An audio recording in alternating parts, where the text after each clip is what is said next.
Tugod na lang. Matapta na ito daan ni.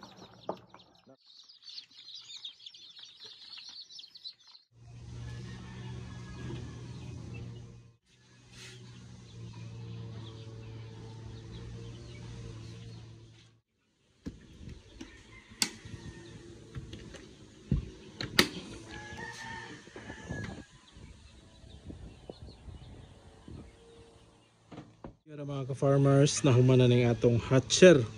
So 400 capacity na atong hatcher atong i-on. So kulang patag fuse, ga-order patag fuse.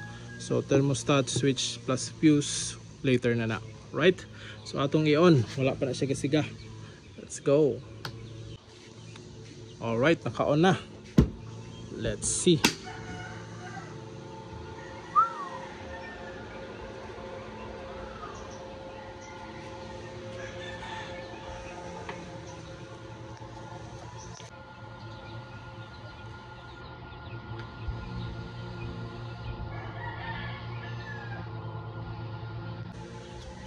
Alright, so dira mga ka-farmers.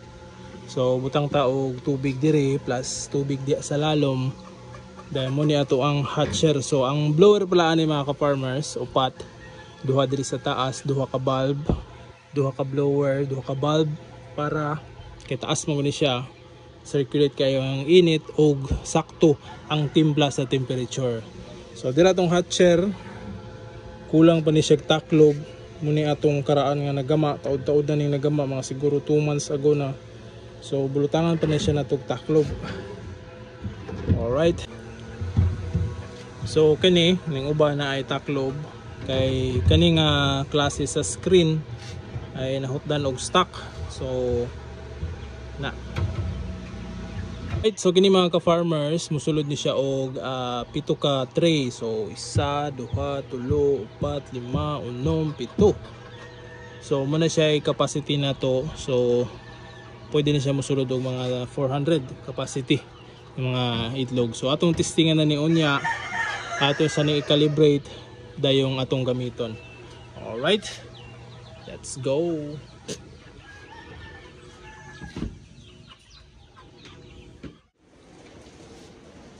So di ara mga ka-farmers ang katong bagong hatcher nga nahuman nato.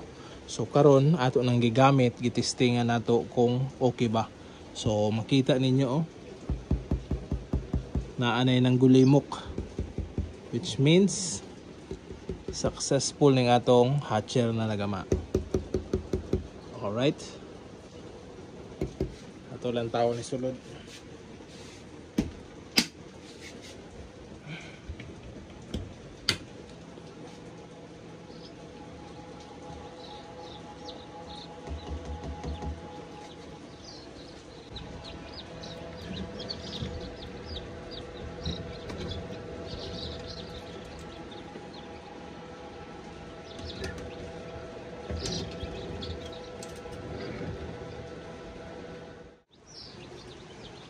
So di ara mga ka-farmers ang mga piso nato nga na-hatch. Tulo ni siya ka tray. Diha gikan.